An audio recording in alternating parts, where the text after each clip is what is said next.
श्री स्वामी समर्थ मैत्रिणींनो, आज मी तुम्हाला दाखवणार आहे आरी वर्क केलेला ब्लाऊज कसा स्टिच करायचा। चला तर मग सुरुवात करूया।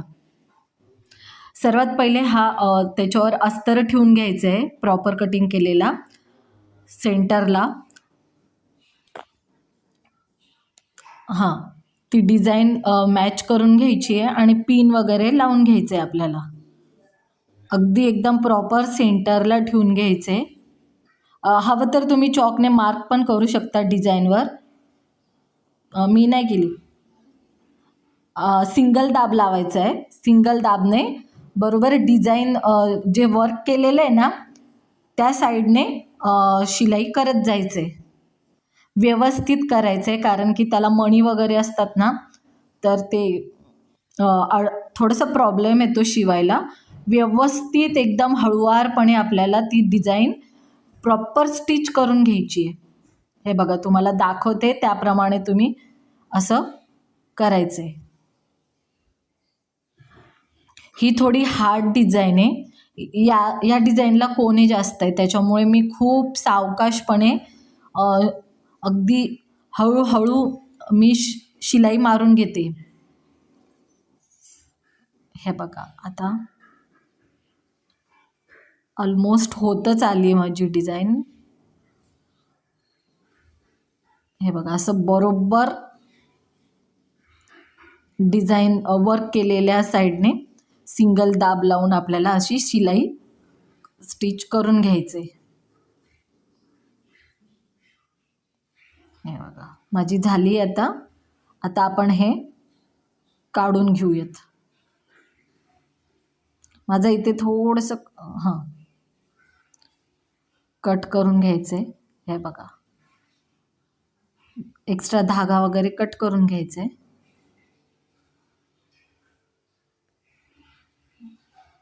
हे बघा, बॅक साईडने प्रॉपर शिलाई आलेली आहे। आता याला कट करून घ्यायचे। यासाठी बघायचं की आपली शिलाई वाकडी तिकडी तर नाही झाली, डिझाईन वाकडी तिकडी तर नाही झाली, ते आधी चेक करून घ्यायचे, मगच कटिंग करायचं आहे। डायरेक्ट कट करायचं नाही। जर तुम्हाला वाटलं की डिझाईन थोडी तिरपी झाली किंवा अस्तर थोडं तिरपं झालं आहे, तर तुम्ही व्यवस्थित ते बघून घ्यायचे, मगच कट करायचे। मला अनुभव आहे, त्यासाठी माझं फर्स्ट याच्यात होऊन गेलं। पण तुम्हाला थोडा वेळ लागू शकतो, तर टेन्शन घ्यायचं नाही, एकदम रिलॅक्सपणे हे स्टिच करायचं, एकदम व्यवस्थित। जरी चुकलं तरी उसळून परत शिलाई प्रॉपर करून घ्यायची।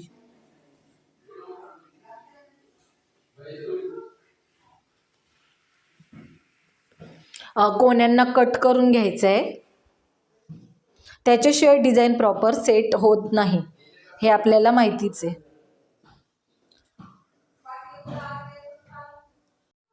अगदी व्यवस्थित मी कोणे वगैरे कट केले, पिन काढून घ्यायची। आता याला पलटी करायचं आहे आपल्याला। हे बघू शकता तुम्ही, मी आता याला व्यवस्थित पलटी करते, सेट करून घ्यायचं आहे। त्याचे कोणे बाहेर काढून घ्यायचे डिझाईनचे, व्यवस्थित असं प्रॉपर कोणे वगैरे त्याचे काढून घ्यायचे। पेन किंवा कशाच्या साहाय्याने तुम्ही कोणे व्यवस्थित काढू शकता याचे। हा झाला आपला। हे बघू शकता तुम्ही, बघा किती छानपैकी हा गळा आपला एकदम प्रॉपर फिनिशिंगमध्ये आलेला आहे। आता आपल्याला वरच्या गळ्यावर पट्टी लावून घ्यायची, कारण याला पलटी करता येत नाही। मी अस्तर पूर्ण जोडून घेतलं आहे आणि मग त्याच्यानंतर ही पट्टी सिंगल दाबने, हे बघा इथे पण मी सिंगल दाब यूज करून बघा तुम्हाला व्यवस्थित दाखवते। मी ही अशी पट्टी मी क्रॉस पट्टी काढलेली, त्याच्यामुळे मी याला प्लेट्स देत नाही आहे, डायरेक्ट शिवते। जर तुम्ही सरळ पट्टी जर घेतली तर त्याला प्लेट्स द्यावी लागते, नाहीतर तो गळा व्यवस्थित बसत नाही। त्याच्यासाठी मी क्रॉस पट्टी घेतलेली आहे, जी आपण पायपिंगला वापरतो ती। आता कट करून घ्यायचं आहे।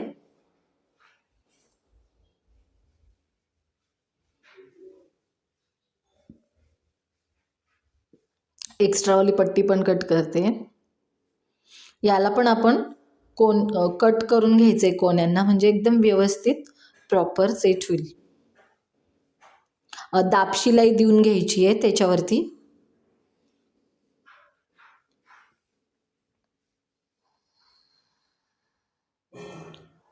हे बघा, मी तुम्हाला एकदम जवळून दाखवते. हे बघा, अशी दाब शिलाई देऊन घ्यायची आहे.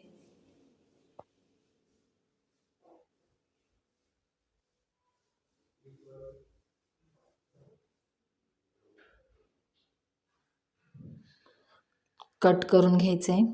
इथे आता मी पट्टी छोटी घेतल्यामुळे इथे शिलाई बसणार नाही आहे, तर मी याला हात शिलाई करून घेणार आहे. ते कशी ते मी दाखवते तुम्हाला.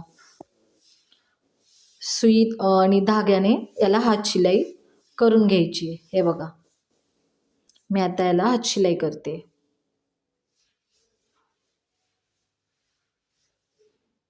अगदी एकदम प्रॉपर असं व्यवस्थित पकडायचं आहे. वाकडं तिकडं होता कामा नये, अस्तरचा कपडा वरती दिसता कामा नये. अशा प्रकारे आपल्याला व्यवस्थित याला हात शिलाई करून घ्यायची आहे.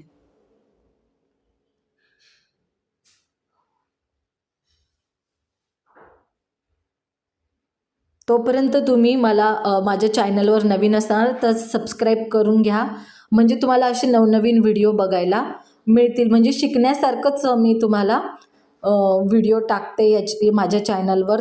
तुम्हाला नक्कीच फायदा होईल. त्यासाठी तुम्ही मला सबस्क्राईब करा, लाईक करा आणि तुमचे ज्या काही प्रश्न असतील, ज्या काही अडचणी असतील त्या तुम्ही मला सांगू शकता.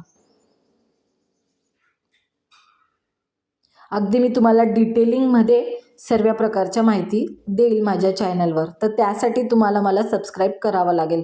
म्हणजे कसं आहे ना, तुम्हाला नवनवीन व्हिडिओ मी अपलोड करेल त्याचं नोटिफिकेशन येत जाईल.